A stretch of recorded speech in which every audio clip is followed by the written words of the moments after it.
pakikiapid. Why is adultery a sin? Bakit kasalanan ang pangangalunya? Bakit hindi tama ang pagkakaroon ng another woman, another man, o third party? Unang dahilan, napakasimple, dahil ito ay utos ng Diyos. At lahat ng utos ng Diyos, tandaan po natin, may dahilan. Hindi magbibigay ng utos ang Diyos kung walang dahilan. Kung titignan po natin ang ating buhay, ang mundong ito, ang ating karanasan, maraming batas. There are a lot of laws. Halimbawa po, the law of gravity. What comes up will come down. Ano man ang iyong itaas, siguradong ito ay bababa at babagsak. Kahit na hindi mo paniwalaan ang batas na ito ay kasama sa ginawa ng Diyos. Kahit na sabihin mo, ayaw ko yung batas na yan, hindi ako naniniwala. Tumalon ka man, lumundag ka man, siguradong babagsak ka. Regardless whether you believe it or not. Ganyan din po sa kautusan ng Diyos. Kahit na ayaw mong paniwalaan, ayaw ko yung 6 commandment na yan.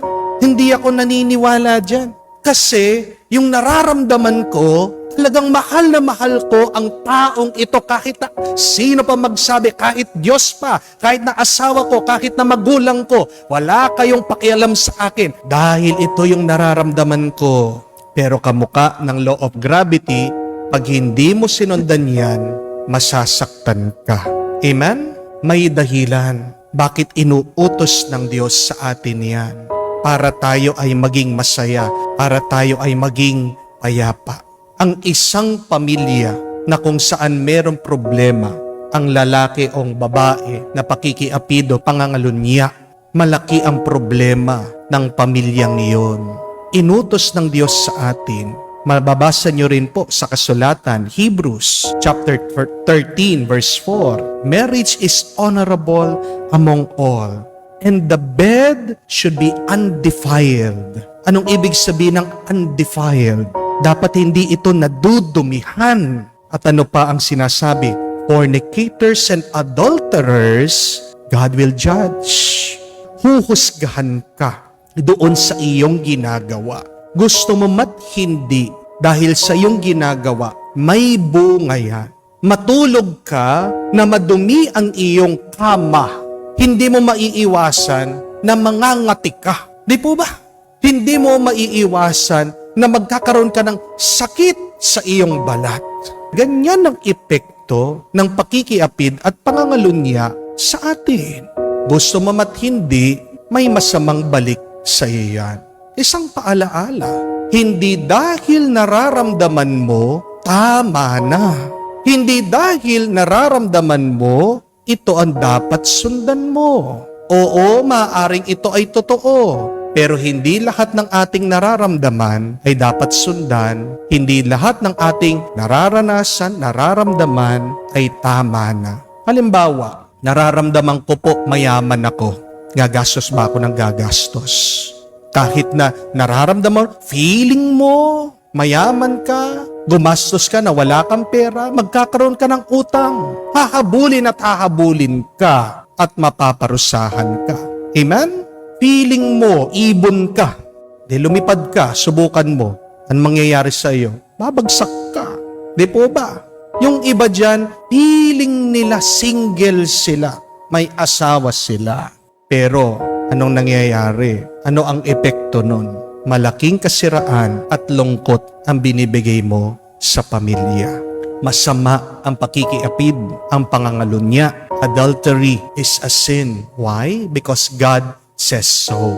And God has a perfect reason why God prohibits it. Bakit pinagbabawal ng Diyos? Dahil pag may nakikiapid, may pangangalunya, kawawa ang pamilya. Dumadaan sa impyerno ang pamilya. Amen? A second reason, pangalawa, masama ang pakikiapid at pangangalunya dahil alam din ng ating kaluluwa. Ramdam ng iyong espiritu, ang tawag natin dito, konsensya. Hindi mo mapagkakaila na may masama kang ginagawa. At saan mo naririnig ito? Saan mo nararamdaman ito? Sa iyong loob, dahil meron kang konsensya.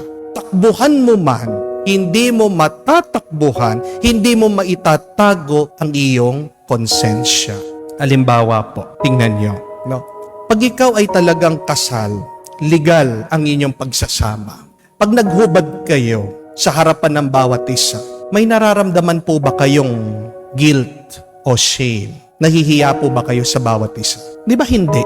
Bakit? Alam nyo, kayo'y mag-asawa. Normal lang yon, hindi po ba? Ngayon, kung naghubad ka sa harap ng isang babae, pumunta kayo sa isang motel, hotel, hindi kayo talaga mag-asawa. Ay nararamdaman nyo. Di ba? May hiya, may pag-aalangan sa inyong dalawa.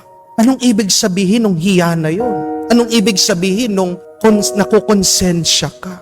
Ibig sabihin, hindi tama, mali at kasalanan yung iyong ginagawa. Kahit din po yung nararamdaman nating takot.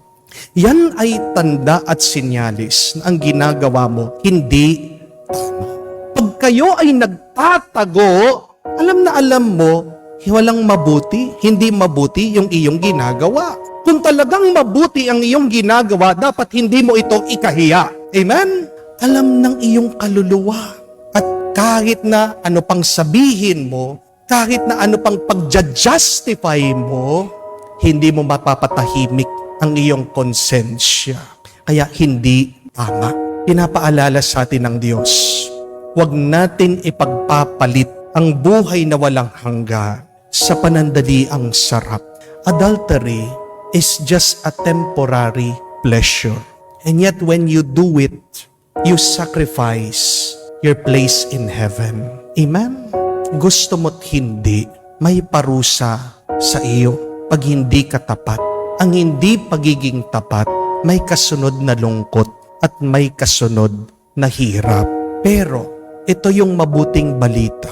Kung man nagkamali ka, kaya ng Diyos si Jesus. Naburahin niya yan. Kaya niyang gawin kang malinis muli. Kung paano pinatawad ni Jesus ang babae na nahuli, na nakikiapid. Ikaw pa kaya? Kung magpapakumbaba ka lang, kung magbabalik ng loob ka lang sa Diyos, yun lang yung hinihintay ng Diyos. Pero bakit hindi ka niya mapatawad? Bakit hindi ka niya malinis sa iyong kasalanan ginawa? Ayaw mong lumapit eh. Kamukha ng paglilinis ng sasakyan o paglilinis ng damit. Paano mo ito malalabahan? Paano mo maaalis ang dumi nito kung ito ay hindi lumapit sa naglilinis? Kung gusto natin mawala, maging malinis sa ating mga kasalanan, kailangan nating lumapit sa Diyos. Kahit na sabihin mo, ang iyong ginawa ay hindi pwedeng patawarin dahil sobrang grabe, sobrang malala. Ikaw lang nag-iisip nun dahil sa pagmamahal ng Diyos, kaya niyang burahin ang lahat, kaya niyang patawarin ang lahat. Sa pagmamahal ng Diyos, kaya niyang sabihin, pwede tayong mag-umpisa muli. Ang hinihingi lang ng Diyos, pagpapakumbaba, ang hinihintay niya lang sa iyo ay yung pagbabalik loob at paglapit muli sa Kanya. Ikaw ba ay nagkamali o may kakilala kang nagkamali? Tayo'y magdasal, lumapit sa Diyos, ialay mo sila sa Diyos, ilapit mo sila sa Diyos, at ang Diyos nang bahala para gawin niyang bago muli ang lahat.